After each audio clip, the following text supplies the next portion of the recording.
토론해 주시겠습니다.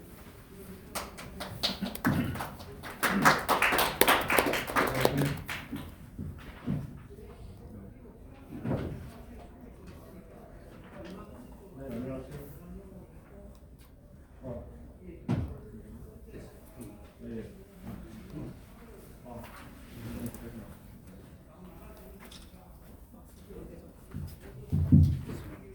예, 방금 전에 얻은 생각에 기성입니다.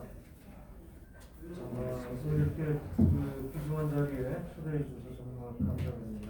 저는 소개를 좀 드리면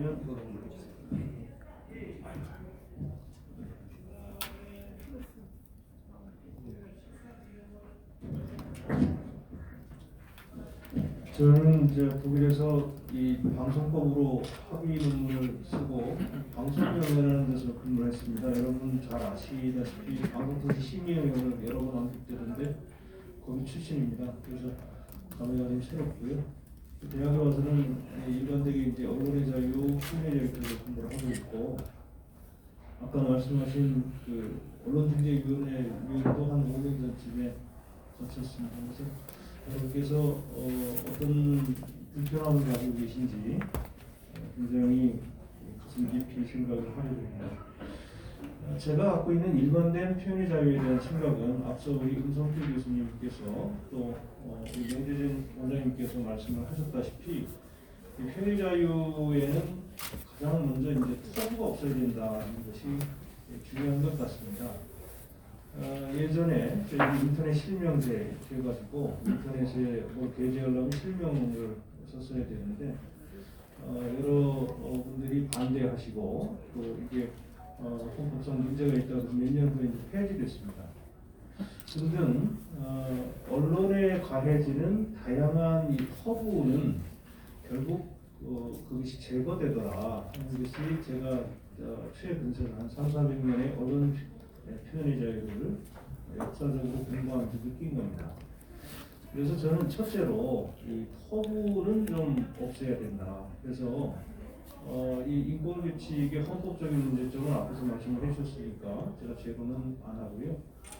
언론에 가해지는 분야별 허구들에 대해서 이것을 계속 설정하게 되면 결국 또 언론인 표현의 자유는 줄어들게 되겠죠. 축소되게 됩니다. 그래서 이 문제뿐만이 아니고 다른 모든 문제에 있어서도 언론 표현의 자유는 최대한 보장되는 것이 옳겠다라는 생각을 합니다. 오늘 아마 그 공수처법이 법사위를 통과했다고 그러는데 그것과 함께 다른 법률들, 언론의 자유를 제약할 수 있는 다른 법률들도 특정 사건에 대해서는 앞으로 언급하지 못하는 것 아니냐 이런 생각을 하게 될 정도로 그런 법률들이 이제 통과가 됩니다. 근데 이게 문제가 뭐냐면 만약에 권력이 이쪽에 있을 때는 그런 터부를 뭐 인권이라는 이름 또는 그것이 아름다운 미명하에 포장이 되어서 터부를 설정하게 되면 또 다른 쪽에서 정권을 잡으면 그쪽에서 원하는 것을 또 터부를 설정하게 되겠죠. 그러니까 특정 사건이나 특정 분야에 대한 터부를 설정하게 되면 자꾸 세월이 갈수록 이 언론 표현의 자유는 축소되고 또 이것이 결론적으로 국민들에게 아까 말씀하셨지만 올바른 그런 정보를 전달하지 못하게 되는 문제점이 있습니다.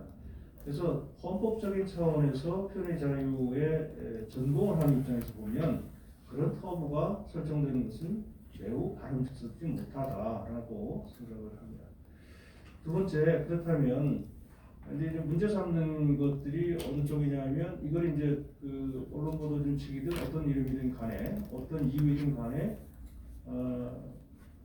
보도를 하지 못한다는 거잖아요. 근데 거꾸로 보면 보도를 하지 못하게 한다는 것에 대한 자유가 있는 반면에 또 표현의 자유에는 그 보도에 대한 반대, 보도를 하지 못하는 것에 대한 반대할 자유, 그러니까 이런 것들을 언급하지 못하고 또 다이렉트로 직접적으로 표현하지 못하게 하는 규정이 있다면 반대로 아까 명 교수님께서 말씀하셨다시피 거기에 대한 그러한 반대에 대한 다시 재반대나 재반박을 할 수 있는 기회는 줘야 된다라고 생각합니다.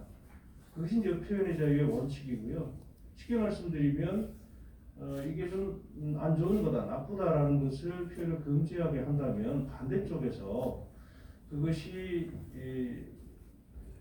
좋지 않다라고 표현할 수 있는 자유도 국민들에게 얼마든지 주어져야 된다는 것이고, 또 교회 안에 제가 듣기에 이게 이제 좀 발전한다면 교회 안에서 우리 조 변호사님하고 대화를 하다 보니까 어떤 교육을 한다든가 그런 것을 금지하는 쪽으로 발전할 수도 있겠다라는 얘기를 하시더라고요.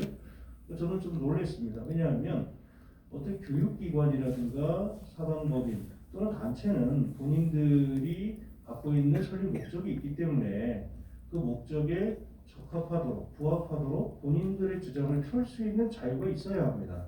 그게 이제 표현의 자유인데 그것을 외부적인 법으로 내지는 뭐 인권규칙이라는 이름으로 모두 막는 것은 아까 맨 처음에 제가 말씀드렸다시피 터부를 설정하는 것이다. 그래서 이게 전 국가적으로 법은 아니지만 이것을 교육하지 못하고 또 얘기하지 못하게 한다면 반대쪽에서 거기에 대한 반대하는 이야기도 할 수 있도록 하는 그런 자유도 주어져야 된다라는 생각입니다. 그래서 저는 어느 쪽이 옳다 그르다 이렇게 얘기하는 것보다는 표현의 자유 원칙에 비춰서 볼 때는 양자의 주장이 같이 될 수 있도록 하는 것이 타당한 것이지, 어느 한쪽에는 족쇄를 딱 채워놓고 이걸 하지 마 이렇게 하는 것은 표현의 자유의 그 근본적인 원칙에 좀 어긋나는 것 아니냐라는 생각을 합니다. 세 번째 제가 좀 거시적인 말씀을 짧게 드려보면, 이 모든 게 이제 표현의 자유가 제약되는 게 여러 가지로 나타날 텐데, 여러분께서 가짜뉴스라는 말씀 많이 들어보셨죠? 가짜뉴스에 대한 제약을 아마 오늘부터 굉장히 심하게 더 하는 모양입니다. 잘못된, 그러니까 개인에 대한 명예는 훼손할 수 있는데 공익에 대한 명예를 훼손했을 때, 공적인 것에 대한 명예를 훼손했을 때 현재 처벌하는 규정이 없습니다. 그리고 2010년대 초반에 미네르바 사건에서 이미 공익적인 것에 대한 그냥 단순한 거짓말은 처벌할 수 없다는 것이 헌법재판소의 결론이었습니다.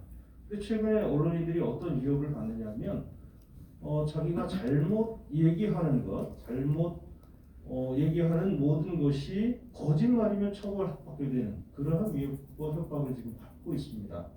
이게 그냥 단순히 가짜뉴스로서가 아니라 혐오 표현이라는 이름으로 이제 우리 사회를 옥죄는, 표현의 자유를 옥죄는 그런 것이 이제 나타나게 되고요. 이제 조금 있으면 그런 것들이 법제화 될 겁니다. 여러분 앞에 나타나게 되면 아까 맨 처음에 말씀드렸던 특정한 사건들에 대해서는 아예 언급하면 처벌하는 그런 규정들이 이제 현실화될 가능성이 매우 높습니다. 그래서 이런 여러 가지를 종합해 봤을 때 저는 표현의 자유의 제고를 위해서는 어떠한 주제에 대해서도 어떠한 방향에서도 주장할 수 있도록 양자에게 동일한 무기를 주는 것이 좋겠다. 그런 의미에서 만약에 이 인권규칙이 이루는 인권규칙이지만 그것이 어느 한쪽에 굉장히 불리하게 작용한다면 그것은 헌법 원칙에 배치되는 것이다. 이렇게 생각합니다. 감사합니다.